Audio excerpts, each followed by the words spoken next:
আসসালামু আলাইকুম, সকলকে স্বাগতম নতুন আরো একটি ডিফারেন্স ক্লাসে। আজকে আমরা এই ক্লাসে দুইটা গুরুত্বপূর্ণ শব্দ নিয়ে জানবো, সেটা হলো অ্যাক্সিডেন্ট, ইনসিডেন্ট। এই দুটা শব্দের সঠিক ব্যবহারটা জানতে হবে। দুটো শব্দের দুই ধরনের পার্থক্য রয়েছে, যদিও এর অর্থ প্রায় একই রকম প্রকাশ করে থাকে।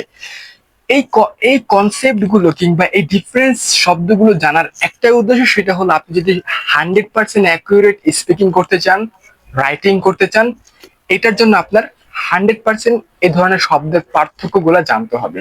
কারণ ইংরেজিতে এই শব্দগুলো এমনি এমনি আসে নাইকা, এটার বিভিন্ন প্রয়োজন রয়েছে, বিভিন্ন কারণ রয়েছে, যার ফলে এই কারণে এগুলো আসছে। তো শুরুতে চলুন আমরা দেখা যাক, বা শুরুতে এর অর্থটা আমরা দেখি দুইটা শব্দের। শুরুতে এই দুইটা শব্দের অর্থ হলো, অ্যাক্সিডেন্ট অর্থ দুর্ঘটনা। অ্যাক্সিডেন্ট অর্থ কি? দুর্ঘটনা। ওকে, অ্যাক্সিডেন্ট অর্থ হলো দুর্ঘটনা। কিরকম দুর্ঘটনা? যেটা আপনার জন্য ক্ষতির কারণ, ক্ষতি বয়ে আনবে, ক্ষতির কারণ। অ্যাক্সিডেন্ট অর্থ দুর্ঘটনা, যে দুর্ঘটনা আপনার জন্য ক্ষতির কারণ বা ক্ষতি বয়ে আনবে, সেটা মানসিকভাবে ক্ষতি হতে পারে, শারীরিকভাবে ক্ষতি হতে পারে। On the other hand, incident শব্দটির অর্থ হলো ঘটনা। ইনসিডেন্ট শব্দের অর্থ কি? ঘটনা। ওকে, ইনসিডেন্ট শব্দের অর্থ হলো ঘটনা। এটা কিরকম ঘটনা? এই ঘটনা ভালো হতে পারে, এই ঘটনা খারাপ হতে পারে। অর্থাৎ এটা ভালো থাকতে পারে ঘটনা, খারাপ হতে পারে। মানে এরকম একটা ঘটনা ঘটছে যেটা হয়তো ভালো ঘটনা, হয়তো খারাপ ঘটনা। কিন্তু আমি যেটা দেখছি, বেশিরভাগ ক্ষেত্রে ইনসিডেন্ট শব্দটা পজিটিভ ভাবে ব্যবহার করা হয়। কিভাবে? ইতিবাচক ভাবে ব্যবহার করা হয়, পজিটিভ ভাবে কিংবা ইতিবাচক ভাবে ব্যবহার করা হয়। যেরকম আপনি একটা জন্মদিনে গেলেন, যেখানে একটা ঘটনা ঘটছে যেটা খুবই হাসির একটা ঘটনা, বা আপনার অনেক পুরাতন বন্ধুর সাথে একটা ঘটনা নিয়ে, মজার একটা ঘটনায় আলোচনা হলো, বা সেটা থেকে আপনি অনেক আনন্দ পেলেন, এটা ঘটনা ঘটছে। এটা ক্ষেত্রে আপনি ইনসিডেন্ট শব্দটি ব্যবহার করতে হবে। আপনি কনসেপ্টের শুরুতে বুঝতে হবে, তাহলে আপনি যে কোনো বাক্য এই দুটো শব্দ দিয়ে বানাতে পারবেন। যদি কনসেপ্ট না বুঝেন তাহলে ইম্পসিবল, আপনার অধিকাংশ বাক্য ভুল হবে, এটা সম্ভাবনা, কারণ আপনি কনসেপ্টটা বুঝেন না। ওকে, তো অ্যাক্সিডেন্ট আর ইনসিডেন্ট এই দুটো কনসেপ্ট সহজে বুঝতে পারছেন। অ্যাক্সিডেন্ট মানে কোনো একটা ঘটনা ঘটছে, দুর্ঘটনা, যেটা আপনার ক্ষতি মানসিকভাবে শারীরিকভাবে বয়ে আনবে। আর ইনসিডেন্ট ঘটনা ঘটছে, যে ঘটনা বেশিরভাগ ক্ষেত্রে আসলে ভালো কোনো একটা ঘটনা। আমি উদাহরণ নিয়ে আসছি যেটা আপনাকে অনেক সহযোগিতা করবে পার্থক্যটা বুঝতে। যেরকম প্রথম উদাহরণটা হলো, হি broke his leg in a bike accident.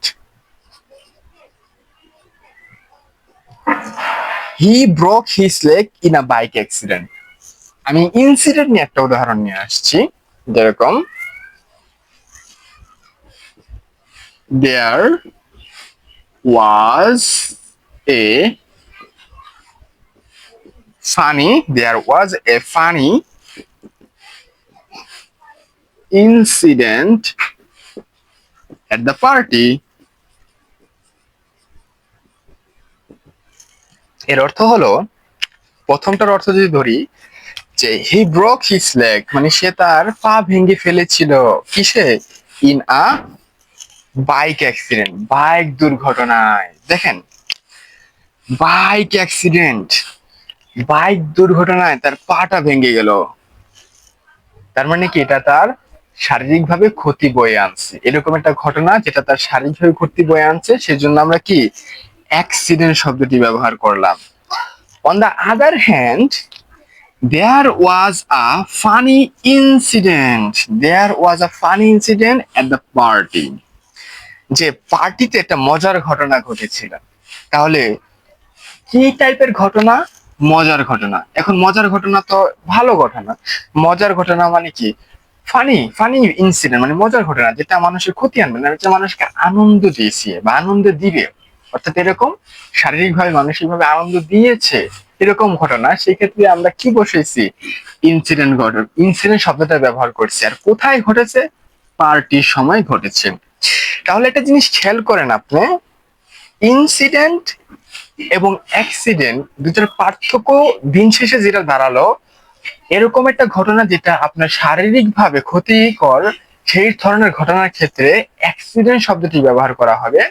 আর এরকম একটা ঘটনা ঘটলো যেটা আপনার শরীর শারীরিক মানসিকভাবে পজিটিভ, সেই ক্ষেত্রে ইনসিডেন্ট এই শব্দটা আপনি ইজিলি ব্যবহার করতে পারবেন।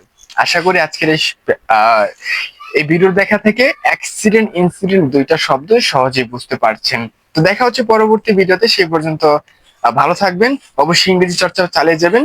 Keep practicing, keep learning, and develop your speaking in the public place.